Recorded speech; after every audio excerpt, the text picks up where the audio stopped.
the Father and the Son and the Holy Spirit, one God, Amen.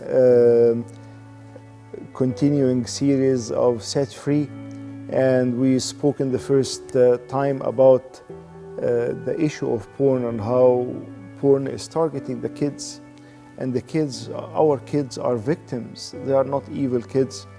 And I gave you the example of wet concrete and solid concrete, but I will start with a story about a sixth grader. His mom is catching him and pushing him, dragging him pretty much all the way to the office of Abuna, opening the office of Abuna and telling him, go and tell Abuna what you have been doing. I catched you and you are in trouble.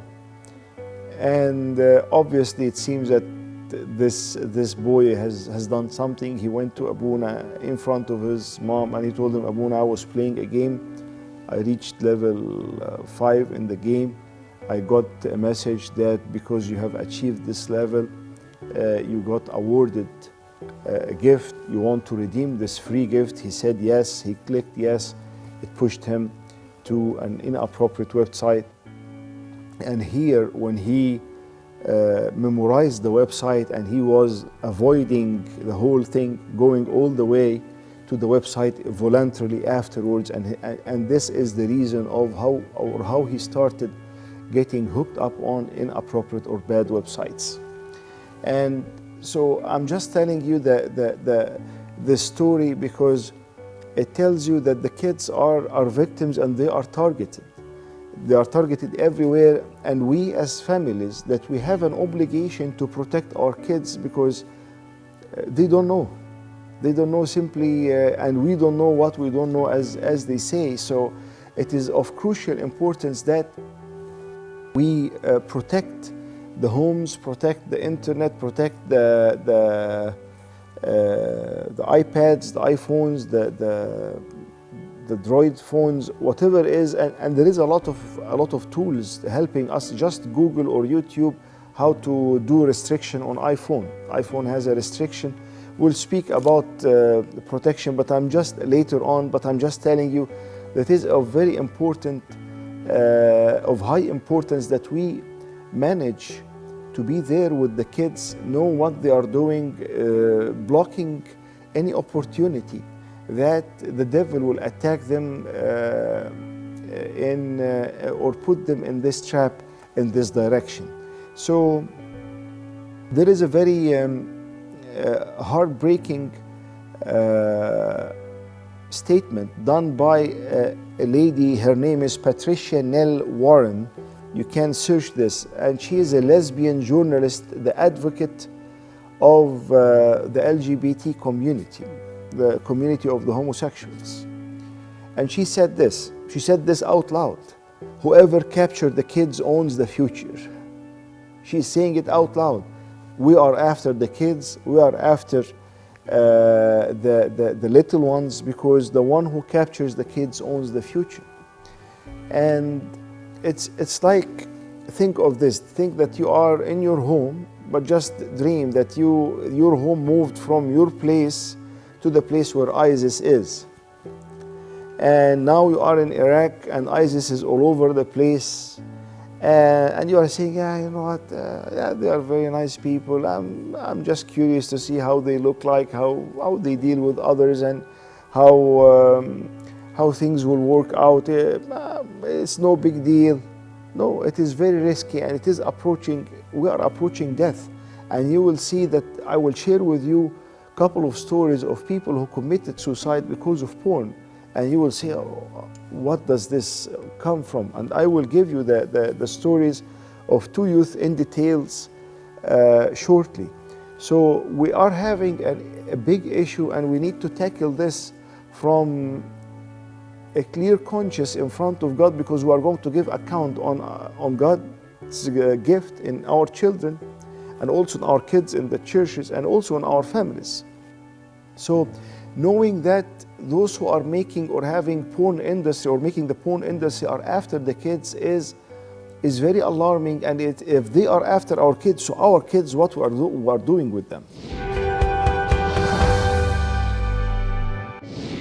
Porn industry, in some of the reports said Definitely you don't have a concrete report because it's like a black market. The revenues of porn is more than the revenues of drugs, weapons, Amazon, Apple, Microsoft combined. Again, the revenues of people who are working in the porn industry is more than the revenues of the drugs, weapons, Amazon, Apple, and Microsoft combined. And some of the reports said it is over than $120 trillion. The million, then billion is 1,000 million, a trillion is 1,000 million, or 1,000 billion, over than $120 trillion. So we are in front of this reminds me of the story of David and Goliath.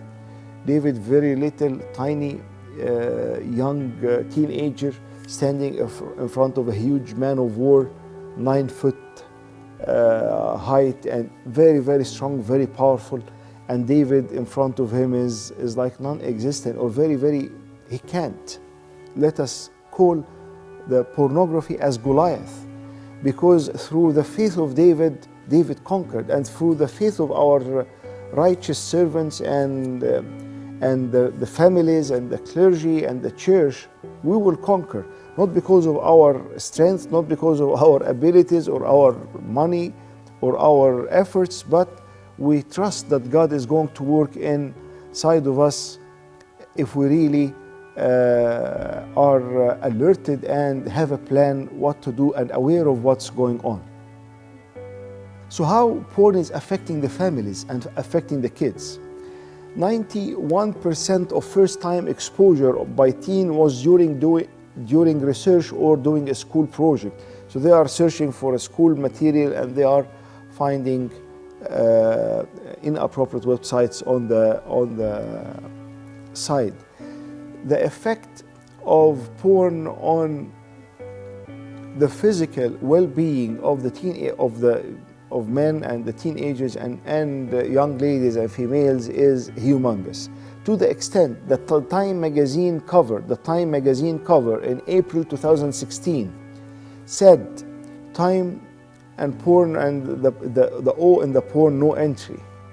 The first time ever the mainstream media is saying porn is not good, because there is a study that showed that 6 out of 10 male figures under 25 years old have been exposed or used pornography for a long time, that they have porn-induced erectile dysfunction, which means that they are having sexual impotence because they cannot have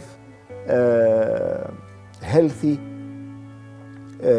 sexual performance when they are in front of their spouses, because the brain has changed. The wiring of the brain has changed, and the wiring of the brain is simply happening, the rewiring of the brain is simply happening with addiction, with heroin, and as I told you in one of the series, we'll share with you the pictures of the brain, the normal brain, the addictive brain to heroin, and the addictive brain also to the porn. So 6 out of 10 under 25 years old male, they will have porn-induced erectile dysfunction. This is scary. This is 60% of the younger generation or the older generation that has been using for a long time. Not only this, but the effect of porn also were found inside of the church. Even 1 in 5 youth pastors. As I told you in the beginning, this data is not in the Coptic church, but I think it is across all the board. If Abuna in Upper Egypt is telling me this is a devastating problem and we have a bigger issue and we need to tackle it on a church level, on a community level, on a family level, on a parent level, on a servants level, and also service, 1 in every 5 youth pastors are struggling with porn. The porn is affecting how we think, affecting the values of the person, affecting the beliefs of the person, the relationships and the identity. They found that the families going through divorces, 66% of families are divorcing are because of an issue related to internet pornography. 60. So every three families divorcing, 2 of them are divorcing because of something related to pornography. And the question will be why? Because simply maybe the porn-induced erectile dysfunction is a reason. Maybe the problem of the rewiring of the brain, or the unbelievable expectation that might be portrayed when people are watching porn, that they are seeing thousands or millions of girls or males. They are married only to one. So how you are going to compare the husband or the wife with millions of people online that you have no connection with? And this starts with dissatisfaction, and it is fake. So this starts with a dissatisfaction or frustration between the couples, and leads to a lot of issues. So and by the way, we don't have an accurate data about the Coptic Church, but I asked people who are working in the clerical council that is deciding in the cases of the marriages, that what's going on and what's happening, and they told me, yeah, this is like a theme in many of the problems between the families, because the husband, the challenge of pornography is more in the males than the females, definitely, but it is there also in the females. But the issue is they are disconnected, they are emotionally disconnected, they are not interested, and it affects the intimate relationships, it affects the families. 300% increase in marital affairs because of porn that is happening, or because of pornography. The apps that is there, the websites that is there that people are signing up on, and search with your zip code, and you will find people who are free waiting. All this ads and all this inappropriate stuff is making it much easier. And the Lord himself said, because of the lawlessness of the people, the love of many will grow cold. So our love, because you are seeing people, you are seeing your friends, you are seeing your co-workers, everybody is speaking about issues, and or speaking naturally about this is something like a lifestyle that everybody is doing, that our love to God is growing cold. And here, when I remember, I was speaking about this nice guy that is having this balance, because sometimes we are thinking, or we are focusing on the love of God too much, while we are ignoring the fear of God. And so as not to miss this guy, it is, we need to have a balance between the love of God and the fear of God, because the love of God is very important and the fear of God is very important, and we need both. You cannot just say, I love God and don't tell me about the fear of God, because this will make me spiritually numb and this will not change anything in my life.